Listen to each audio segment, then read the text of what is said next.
Hey guys, what's up? My name's Vic Taylor and welcome to the first Black Ops 2 video that's going to be on my channel.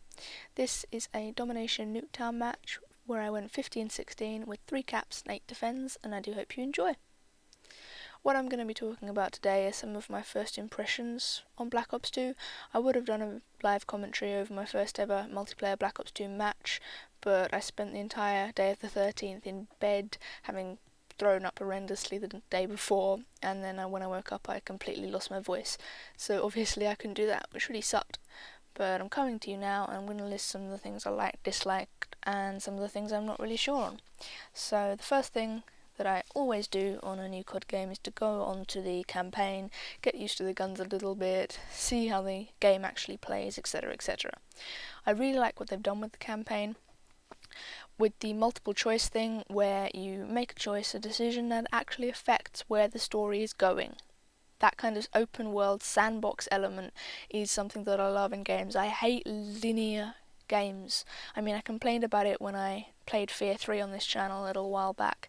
Absolutely hate linear games, and what is in the game and how they've implemented it is basically what I asked for in my What Do I Want from Black Ops 2 videos that I did earlier this year.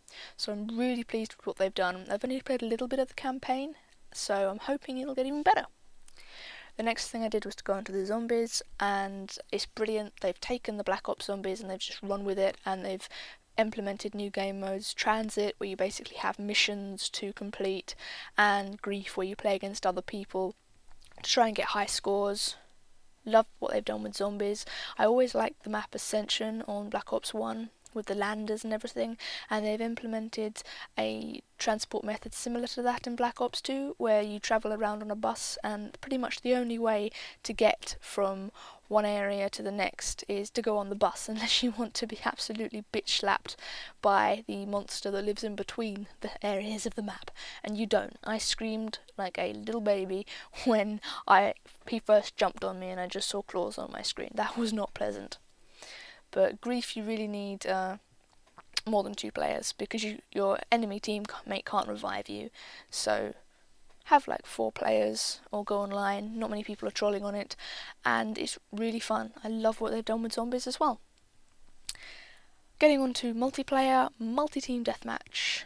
Oh, that is a brilliant game mode. You have TDM, you have Kill Confirmed, Hardpoint. They should probably have Headquarters in there, but I haven't seen that yet. But obviously you can't have things like Sabotage or Demolition, because there are 1 bomb, 2 bombs, etc, and 3 teams. So you can't really have 2 teams attacking and 1 defending, or vice versa, because then it wouldn't be fair. And it's all about fairness, guys. It's all about the fairness. But I love that game mode. I played it with Luke and another one of our friends, Warren, who I'm sure I've mentioned on this channel before. And we have only lost a handful of games, and we played it all night. It was excellent fun, though some of the maps were a bit but I'll get onto that later. The new perk system they've given us without any pro perks, and you unlock them at a decidedly higher level than in Black Ops, where you could just buy them with your COD points. Love that. Love that Ghost is level 55. I think it's level 55. Oh, I hope I'm right with that. Fuck. Do your research, Vic. But I love that you can't just unlock Ghost at level 10 or even lower and just have that throughout your entire prestige and then never ever prestige again. Really like that, and I like that you're encouraged to prestige now in a big way, because you can't possibly unlock everything in one playthrough. But hey, Flak Jacket, I'd like that a bit lower. The number of times I died to nades before unlocking it was just incredible. Have I unlocked it yet? Yes, I have unlocked it. Yes, you see, my brain is just nowhere. What time is it? It's 7:30 in the morning. I should be awake, but I'm not, and it sucks. Okay, back on topic. Yep, love what they've done with the perk system. Kind of things that I'm half and half on. Shock charges suck, also looking at my gameplay. Gun balance. The good thing is that you don't really see yourself being killed by 1 or 2 guns anymore, like the MP7, which is it's much worse than it was in Modern Warfare 3, and that's really good. I can use it without feeling guilty now and without you guys telling me off. But you don't see yourself get killed by the MP7, the Type 95, the FAMAS. You see a wide range of guns, but the flip side is that you don't see anything other than SMGs. You don't see many assault rifles or snipers, as I pick one up, or LMGs. You just see the SMGs, you just see the rushing. And while that's good and all, you need to have different ways of playing the game, different methods where people can actually do shit and grow, etc. Because if there's all you see is SMGs, then it does get a little bit tiring. But within their class, the SMGs are balanced. You can use pretty much all of them and not have to just stick to one gun to get you through the day, which I like. Kill streaks is another one that's on the fence. I love what they've done with the score streaks. You're encouraged to play the objective even more, and etc, even more so than it was in Modern Warfare 3. And I like what they've done with raising the high ones up so high that it is really hard to get them, so only the good players can really get them. They're not spammed, and therefore they don't affect the game too much. On the flip side, you can use any set of kill streaks now, any set at all.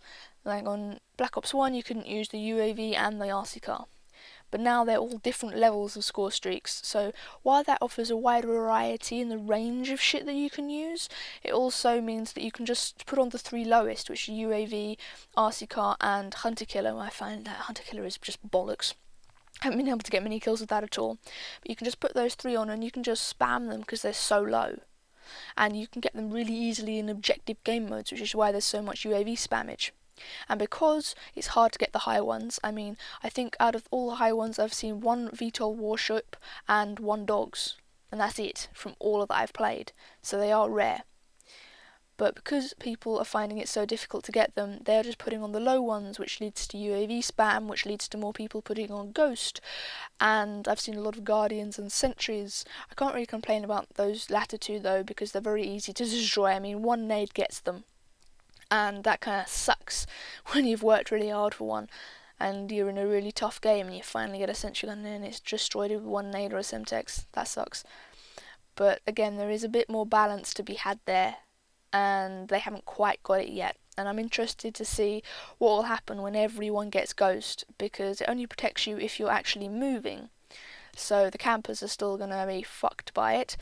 Ouch, that was a horrible corner to die in. But if everyone is just going to stop using the UAV when they get Ghost.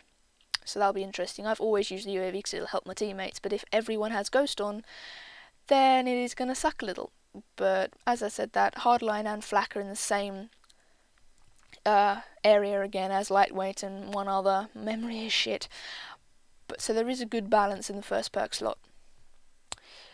Theatre mode. Hopefully they'll have fixed that now, but the reason this is actually coming to you as a live video recording is because theatre mode's only been recording the first 3, 4, 5 minutes of games that I play, and it's not just me. It's been happening to other PlayStation 3 users, it's been happening to Xbox guys, so I'm not alone, which would make it so much worse, because I'm thinking, shit, is there something wrong with my PlayStation? That would suck. But thankfully they have seemingly fixed it now, so I don't have to record every single game live. I wouldn't be able to record every single game live. That is not possible for me right now. I have to lug my entire PC, the big tower thing, downstairs every time I actually want to do anything. But hopefully they have fixed that, because it was a real bummer. I actually lost an 80 plus headquarters game, which I really wanted to show you guys. But the bad stuff, the maps, as I said earlier. Don't like the maps. Sure, might just be because I'm not used to them. I can accept that, but they seem to go from one extreme to the next. Like Hijacked, which is the shittest map in the game in my opinion, is so small, it's so tight, there's nowhere to run. There are only 2 spawn points, which just boggles my mind that it's actually in multi-team. 3 teams and only 2 spawn points is a recipe for fucking disaster game. Just put 1 spawn point underground and be happy with it. And then the other extreme is that they are so big and ginormous that you can't do anything. And, you know, that sucks as well. So I've been playing a lot on Nuketown, a lot, when I've not been playing multi-team deathmatch or Kill Confirmed 1, multi-team. So I know that I have to get used to them, and I know probably I don't like them because I haven't got used to them yet, but still, map balance, guys, map balance. There's the obvious complaint of server disconnections, freezing, being kicked out of games, various shit like that, but it's a new game and no amount of server testing in the entire world can just can predict like 500,000 people just hopping onto it on the first day of the release week and just bombarding the servers, so I can take that and it's okay, but still, it's a little bit annoying, I'm not gonna lie. You can no longer drop shot, which is interesting. I did that a lot in Black Ops and Modern Warfare 3. I'm not sure if I like that or not. Maybe it's because I'm a bit behind, or because of the lag, or maybe it's just me or the game, or it's an actual implemented thing that they made it so it's not as easy to drop shot anymore.